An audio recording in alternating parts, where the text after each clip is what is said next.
Good afternoon and welcome back to our afternoon briefing here at St. Clair County Emergency Management. We're joined by Chairman Mark Kern and Samantha Bierman from the Health Department for today's COVID update. Sam, you have today's numbers. I do. As of today, 13,868 St. Clair County residents have been tested, with 1,837 positive test results, which is an increase of 21 from yesterday. And that does include both males and females from under the age of 10 up to their 90s. We are at 12,016 negative test results, with 15 results that are still pending. I am happy to announce that we are adding no new additional deaths today, so our total remains at 135. For those who have completed the IDPH required 14-day quarantine period, we are at 1,360. For state totals, we are at 1,399,510 that have been tested, with 137,825 positive test results, which is an increase of 601 from yesterday. And for the state, we are reporting 6,707 deaths, which is an increase of 38 from the day before. For hospitalization numbers, and these are for hospitals that are in St. Clair County, currently we have 34 patients that are admitted due to COVID-related reasons, and none of those patients are currently on ventilators. For congregate living facilities that are in outbreak status, and that is 2 or more staff or residents that are either COVID positive or who have COVID-like symptoms, the Atrium of Belleville has 2 cases and no deaths. Brea of Belleville has 51 cases and 6 deaths. Brea of Cahokia currently has 25 cases and 2 deaths. Caritas Family Solutions in Belleville has 12 cases and no deaths. Caseyville Nursing and Rehab has 4 cases and no deaths. Cedarhurst of Shiloh has 13 cases and no deaths. Cedar Ridge of Lebanon has 71 cases and 10 deaths. A new addition to our list today, Cedars of Lebanon has 2 cases and no deaths. Colonnade Senior Living in O'Fallon has 5 cases and no deaths. Another new addition to our list, the Esquilin, which is the Dammert Center at the Shrine, has 2 cases and no deaths. Four Fountains in Belleville has 104 cases and 27 deaths. Help at Home in Belleville has 2 cases and no deaths. Help at Home in O'Fallon has 5 cases and no deaths. Knollwood Retirement Center in Caseyville currently has 8 cases and 1 death. Lebanon Care Center has 55 cases and 10 deaths. Memorial Care Center in Belleville has 44 cases and 5 deaths. Mercy Rehab and Care Center in Swansea has 2 cases and no deaths. New Athens Home for the Aged currently has 57 cases and 7 deaths. St. Paul's Home in Belleville has 45 cases and 14 deaths. Swansea Rehab and Care Center currently has 29 cases and 6 deaths. And finally, TDL Incorporated in Belleville has 4 cases and no deaths.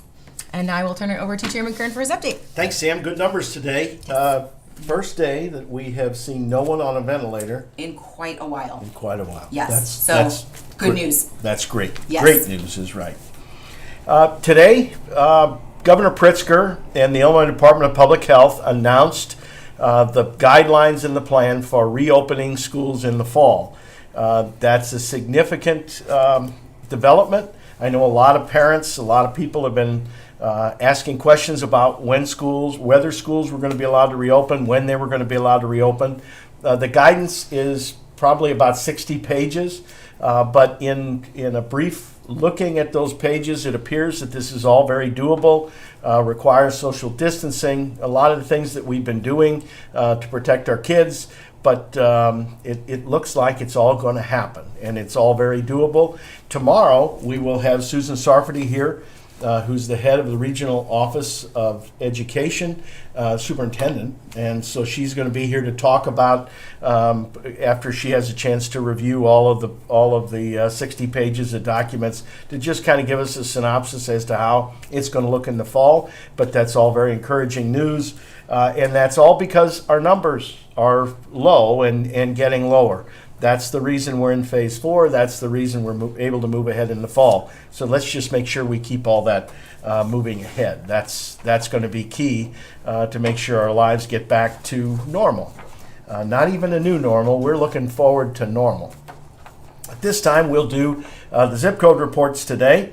In 62059, we remain at 7. 62201, we remain at 75. In 62203, we go up 1 to 60. In 62204, we go up 1 to 62. In 62205, we remain the same today at 68.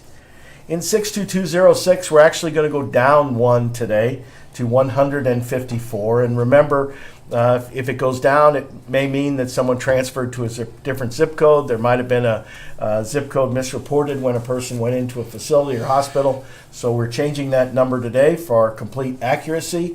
Once again, 62206 goes down 1 to 154. 62207 goes up 1 to 104. 62208 goes up 2 to 96. 62220 goes up by 1 today to 157. 62221 goes up by 4 to 156. 62223 goes down by 1 to 65. 62226 goes up by 3 to 196. 62232, it remains the same at 34. 62239 remains the same at 17. 62243 remains the same at 9. In 62254, we go up by 1 to 83. 62255 stays the same at 6, as does 62257, stay the same at 13. 62258 remains the same at 17. 62260 is static at 12. 62264 remains the same at 56. 62269 remains the same at 95. And also 62285 is the same at 19. So a lot of zip codes remain the same. Some still going up. We expect that, but just so we do it in a low manner. That's the key. Brian, speaking of a low manner. Absolutely, definitely want to see those numbers trickle more than spike. So happy to see the last couple days the numbers have been staying in manageable ranges, well below the required average of that 20%. We talked a little bit about mobile testing the last few days. Just a reminder, the St. Clair County mobile testing starts tomorrow morning in Marissa. Then tomorrow afternoon they'll be in Smithton. Also on Thursday they move to Mascoutah. And then just announced last night, we put it on our page, there'll be 2 new testing sites added on Wednesday and Thursday in Fairmont City. And then we posted another one here just a few minutes ago. Next Tuesday, June 30th, in O'Fallon at the Family Sports Park, there will be another one of the mobile testing sites. So as you've talked before, testing sites are going to be moved all throughout the county, and do our best to capture those who were unable to get to some of the permanent test sites that are set up. And we appreciate Herb Simmons coming in today and kind of directing the operation, letting us, telling us and giving us advice on how to set all that up.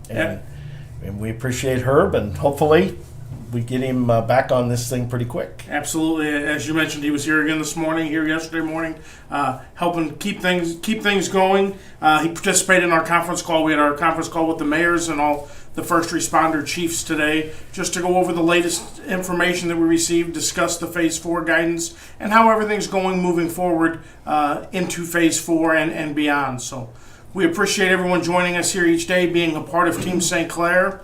We will be back here shortly with Cindy, who will translate this for our Spanish-speaking communities. And we'll be back with you tomorrow at 3:30 with our next daily briefing. Thank you.